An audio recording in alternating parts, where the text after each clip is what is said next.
John chapter 11. The death of Lazarus. Now a man named Lazarus was sick. He was from Bethany, the village of Mary and her sister Martha.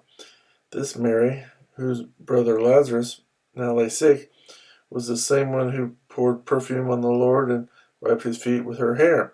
So the sister sent word to Jesus, Lord, the one you love is sick. When he heard this, Jesus said, the sickness will not end in death. No, it is for God's glory, so that God's Son may be glorified through it. Jesus loved Martha and her sister and Lazarus. Yet when he heard that Lazarus was sick, he stayed where he was 2 more days. Then he said to his disciples, let us go back to Judea. But Rabbi, they said, a short while ago the Jews tried to stone you, and yet you are going back there? Jesus answered, are there not 12 hours of daylight? A man who walks by day will not stumble, for he sees by this world's light. It is when he walks by night that he stumbles, for he has no light. After he had said this, he went on to tell them, our friend Lazarus has fallen asleep, but I am going there to wake him up. His disciples replied, Lord, if he sleeps, he will get better. Jesus had been speaking of his death, but his disciples thought he meant natural sleep. So then he told them plainly, Lazarus is dead, and for your sake I am glad I was not there, so that you may believe. But let us go to him. Then Thomas, called Didymus, said to the rest of the disciples, let us also go, that we may die with him.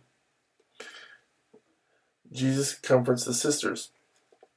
On his arrival, Jesus found that Lazarus had already been in the tomb for 4 days. Bethany was less than 2 miles from Jerusalem, and many Jews had come to Martha and Mary to comfort them in the loss of their brother. When Martha heard that Jesus was coming, she went out to meet him, but Mary stayed at home. Lord, Martha said to Jesus, if you had been here, my brother would not have died. But I know that even now God will give you whatever you ask. Jesus said to her, your brother will rise again. Martha answered, I know he will rise again in the resurrection at the last day. Jesus said to her, I am the resurrection and the life. He who believes in me will live even though he dies, and whoever lives and believes in me will never die. Do you believe this? Yes, Lord, she told him. I believe that you are the Christ, the Son of God, who has come into the world. And after she had said this, she went back and called her sister Mary aside. The teacher is here, she said, and is asking for you. When Mary heard this, she got up quickly and went to him. Now Jesus had not yet entered the village, but was still at the place where Martha had met him. When the Jews who had been with Mary in the house, comforting her, noticed how quickly she got up and went out, they followed her, supposing she was going to the tomb to mourn there.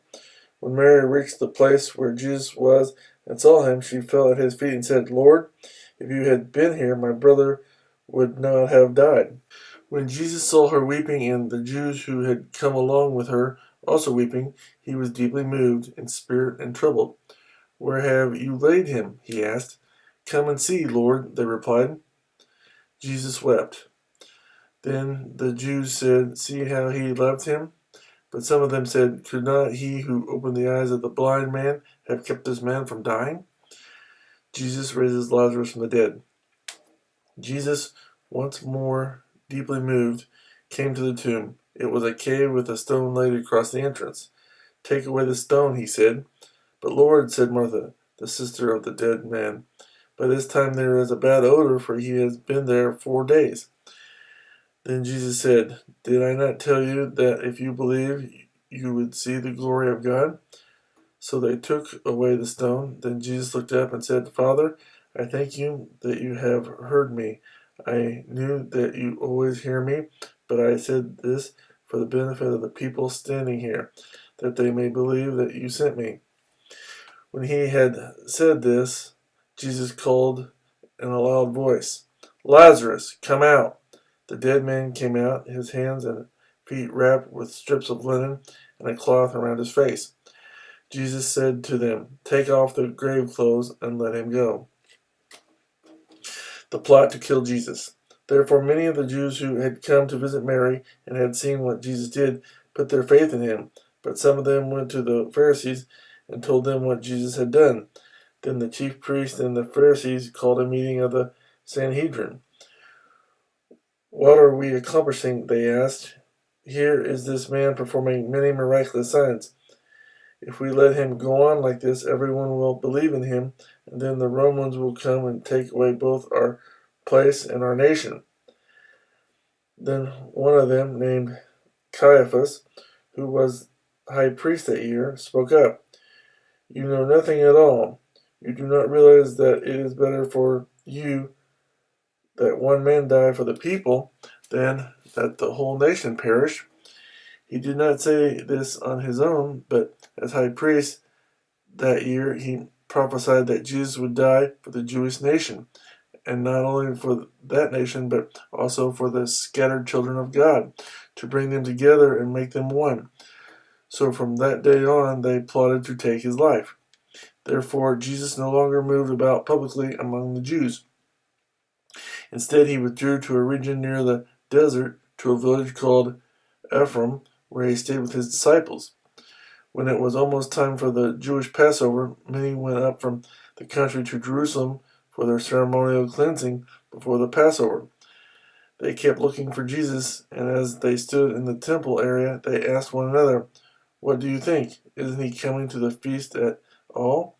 But the chief priests and Pharisees had given orders that if anyone found out where Jesus was, he should report it so that they might arrest him.